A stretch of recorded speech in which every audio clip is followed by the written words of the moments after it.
Hello, everybody, and welcome to another episode of Inside Guns with your host, me, the Yankee Marshal. Before I go on here, I want to apologize to people if you can see through my head. I promised Storm & Norman Gunworks I'd wear the free hat he sent me, which I really do like. But the reason I really do like it is because it has the zombie green on it, and since I use a green screen in the background, I'm pretty sure you're going to be able to see through it in this video. So try to ignore that you see a big empty gaping space where my head should be. I'll try to fix it as much as I can in post, but probably going to be there. But that being said, what I want to talk about tonight is pocket carry revolvers. Now, that might sound like an odd subject. Who pocket carries a revolver? Well, surprisingly, a lot of people. And I get asked the question all the time, what's the best pocket carry revolver? And surprisingly, there's a lot of revolvers that are built in a way that makes them very good for pocket carry. I think to be a good pocket carry revolver, what you got to be is small and light. Those are the two most important things, small and light. And of course, all the things that another gun has to be, like reliable, capable, etc. But the things they have to be extra for pocket carry is small and light. And when you're looking at small and light, you're looking at a lot of guns. And you'll see me looking down at my notes here because I don't remember the MSRPs on a lot of guns, and I want to talk about that too when I'm talking about these guns. So when you're looking at small, light guns, to me, the first two guns that come to mind, and two that I get asked about quite often, are the Smith & Wesson 637 and the Ruger LCRX. People say, which one of these is better for pocket carry? Well, these are both really good guns. The Ruger 637, the Smith & Wesson 637, it weighs in at about 14.3 ounces, and its MSRP is $517. The LCRX weighs in at 13.5 ounces, and it has an MSRP of almost $700. It's $699. So it's, $180 more, $182 more. So quite a bit more expensive. So a lot of people are like, oh, should I save the money and get the 637 or should I get the LCRX? Remember, both of these guns are 38 special plus P. Well, the Smith is a really nice gun. But when it comes right down to it, the LCR is worth $180 more in my opinion. And there's two reasons for that. One, unless you get the performance model Smith & Wesson, which is a lot more expensive, the LCR has a better trigger. And that's very important. That's a very important feature of a gun, a good trigger. The LCR has a better trigger. They've really done a wonderful job with those triggers. But another reason I like the LCRX better is because it has a better front sight. It's removable. It's changeable. If you find you shoot high or low, you can get a different height front sight. A lot easier to change up than the 637 since its sight is not interchangeable. It's built into the gun. It's the same color as the gun. So unless you want to get out some nail polish or something, to me, I can barely even see that there's a sight there at arm's length. So the LCRX, in my opinion, when it comes to a pocket carry gun, is well worth it. It's worth that extra money. Now, a lot of people now are going to say, though, but that's really not a good choice because it has a hammer. Well, if you don't want a hammer on your gun, there's other options. I don't mind a hammer because if I'm going to draw, even from my pocket, when I draw a revolver, I draw with my thumb on the hammer.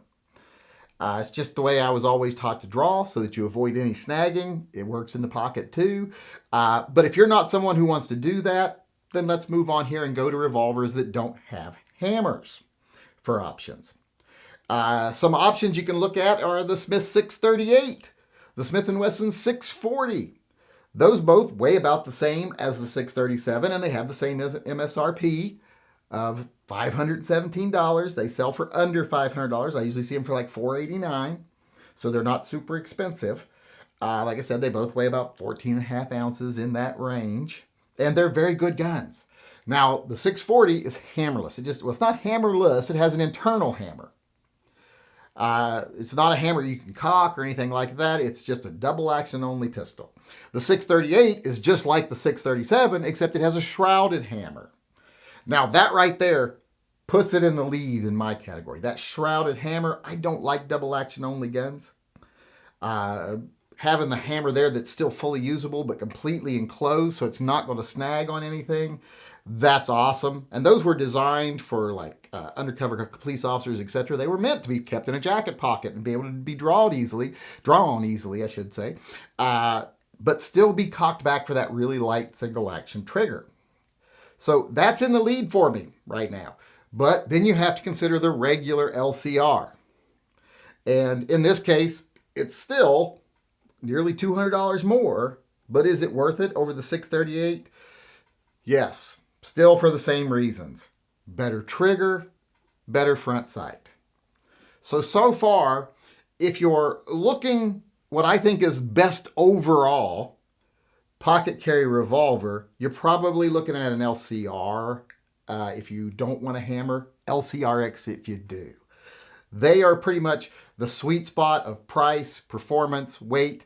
They're a little bit heavy, a little bit lighter than the J-frame Smiths, the little 637s, etc. They're almost an ounce lighter. They got better triggers and better front sights. That 1 ounce of difference in weight doesn't make a big difference for me, so I didn't mention it earlier, but it is a plus for the gun because being light is one of the things it needs to be.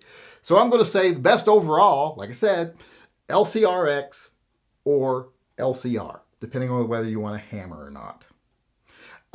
Now, you might say, well, those are great, but they're 38 special. I don't want 38 special. And a lot of people will say, what about going up to the 327 Federal from LCR, in the LCR or the LCRX? Well, to that I say, nah. Don't get me wrong, the 327 is a fine round if you like it, but it's not as good as 357 Magnum. And I would rather have 5 357 Magnums than 6 327 Magnums. And here's the thing, when you go up to the 357 Magnum guns in the LCR and the LCRX, not only do they get heavier, considerably heavier, they go up to 17 plus ounces each, but their MSRP also goes over $800. So they get considerably more expensive. They're like $110 more expensive than the one below, which was already more expensive than the Smiths. So if I'm going to go up to the heavier gun and the more expensive gun, well, then I'm just going to go to the 357 Magnum and skip the 327 Magnum. I'd rather have, like I said, 5 rounds of 357 Magnum. In fact, if I was going to choose between the 327 Federal Magnum in a heavier gun at a higher price, I would stick with the 38 Special. I would rather have 5 rounds of 38 Special in the LCR or the LCRX than I would the 327 in the heavier gun and more pricey gun. So wouldn't consider those. But if you wanted 357 Magnum, do you move up to LCR in 357 or the LCRX in 357? Well, like I said, they get heavier. They go up from 13.5 ounces to over 17 ounces. That's a big difference. You'll notice that. Also, they cost more. Like I said, $800 MSRP. $809, I do believe. Yes, $809. So it gets pricier. And when you get up into that pricier category, I'm sorry, in this case, I'm okay with spending a little more money to get a better gun because these aren't exactly light anymore. And I know that weight helps absorb recoil, so it makes them more comfortable to shoot. But if I want something in my pocket that's going to be in there all day, every day, and I'm probably hardly ever going to have to shoot it, if ever, and if when I do, it's going to be at the range where I can wear a padded glove or whatever, I'm going to go up to the Smith & Wesson lightweight guns. If I want a hammer, the Smith & Wesson 360 PD, which I just bought myself, although I'm not going to pocket carry it, or the Smith & Wesson 340 PD, which is the double action only model. These are even lighter than the 38 Special LCRs. These weigh in at like 11.5 ounces, almost 2 ounces lighter. And they're 357 Magnum instead of 38 Special. So in this case, I'm going to say once again, it's worth spending the extra money if you want the 357 Magnum to get the lighter gun, the one that's going to be better in your pocket every day. It's going to have a slightly smaller footprint. Is it going to be much lighter? You're not going to notice it as much. So I'm going to say the best overall pocket carry gun, if you're willing to spend a little more money and you want 357 Magnum, is either the 360 PD if you want a hammer or the 340 PD if you don't. So that's kind of like the optimal. But like I said, I still think the best overall is the LCR and the LCRX in 38 Special.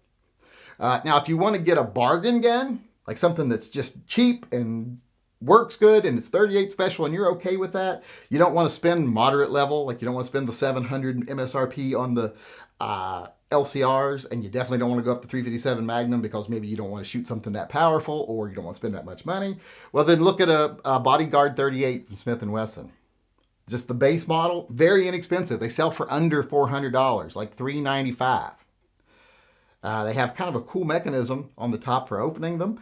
They're polymer and metal, so they're lightweight, aluminum and polymer, and I believe a stainless barrel sleeve.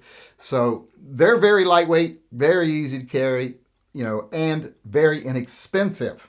I just don't think they're as good a quality as the Rugers, and they don't have as good a trigger. But like I said, if you're looking for a bargain, that would be the gun I would choose. But overall, in the end, best pocket carry gun, hammer or no hammer, LCR or LCRX in 38 Special overall. If you want to go whole hog and you want the more powerful gun and you're willing to spend more money, best pocket carry revolvers, hammer or no hammer, either the 360 PD or the 340 PD. All right. I don't know how I managed to turn a question like, what's the best pocket carry revolver, into an 11-minute blabberfest there, but I did, so I'm out of time. So I just want to remind everyone that we are doing the Glock giveaway, our last one on New Year's Eve. If you haven't donated to Fur Friends Animal Rescue yet, please go over and do so. Be generous. They help a lot of animals in need. Animals that have been pregnant, been abused, been neglected, abandoned. They have a lot of pets that have had to have surgery because they were living in squalid conditions. One ate rope to try to stay alive. Just horrible stories that I don't even want to tell people because they're so bad and they make you think most people should just be beat to death in the streets. But please go over and give. For every $10 or more you give, there's a link on my website. If you go over there, there's a link in the upper corner of this video. Go over to my website. There's a link there where you can donate. For every $10 you donate, I'm going to register you in a little side raffle where I'm giving away a Glock this Friday. So go over and donate before midnight Thursday to be registered for the raffle, and then show up Friday night in the live chat and see if you won yourself a Glock. And with that being said, I'm going to sign off by saying I hope everybody enjoyed the show today.